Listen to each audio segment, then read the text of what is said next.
مادە هۆشبەرەکان وەک دوژمنێکی شاراوە ناوزەند دەکرێت بە جۆرێک لەگەڵ ئالوودەبوونی مرۆڤ دووچاری شکستی یەکجاری دەکات و هەر کۆمەڵگایەکیش ڕوبەڕووی دیاردەی بازرگانیکردن و کێشانی مادە هۆشبەرەکان بوویەوە لەبەر یەک هەڵدەوەشێت.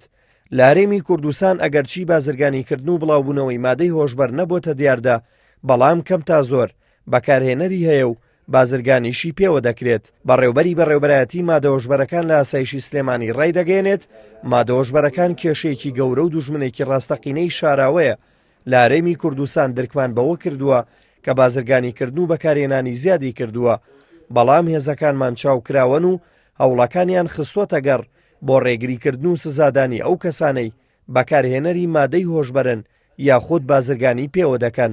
لێشێکی 2017ەوە هەتاکو ئەمڕۆ 84 کەس لای ئێمە دەزگیر کراوە، لەوانە 4یان ئافرەتن و هۆی کە پرسیارێکی هۆی زیادبوونی مادە هۆشبەرەکان چیە؟ دیارە مادە هۆشبەرەکان لە هەرێمی کوردستان زرع ناکرێت، لە وڵاتێکی تر دێتە ناوەوە، دیارە وڵاتەش حدودێکی و ئەفغانستانەوەیە کە منبە و جێگای چاندنی مادە هۆشبەرەکانە. ئێمە وەکو ئاسایی سلێمانی کە هەمومان وەکو یەکتیم کارەکەین بۆ ڕوبڕەوبوونەوەی نێشتنی مادە هۆشبەرەکان یان نەهاتنە ناوەی مادە هۆشبەرەکان شەو ڕۆژمان خستۆتە سەر یەک بۆی لەو جۆرە مادانە نێتە ناوە یاخو بازرگانی و مامەلە و بەکارهێنەری بەکار نەهێنرێت لە هەرێمی کوردستانە. درکمان بۆەوە کردووە کە تۆزێک مادە هۆشبەرەکان لە هەڵکشان ئاواتە لە بەرزبوونەوەدایە.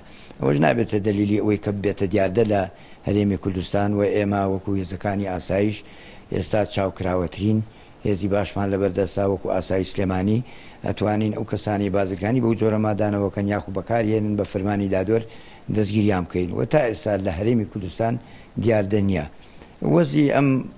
وەزی دارایە هەرێمیش دیارە تەسیراتیش خۆی هەبووە بۆ سەرکەوتنی ئەو مادە هۆشبەرانە.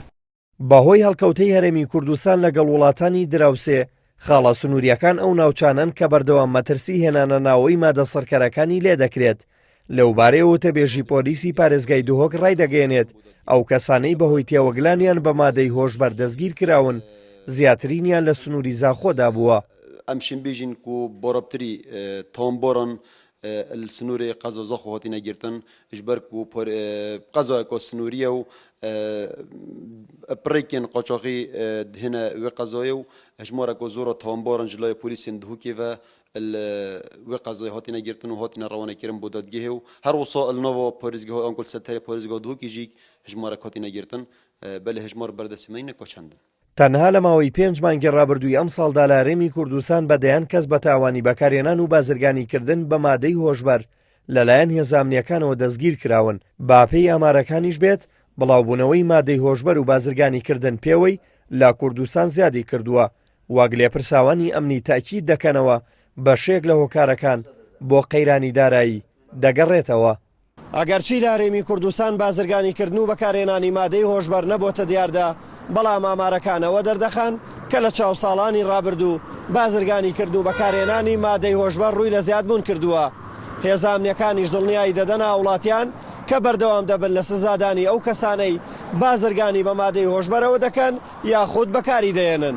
دلێر کەمال کورساد نیوز سلێمانی.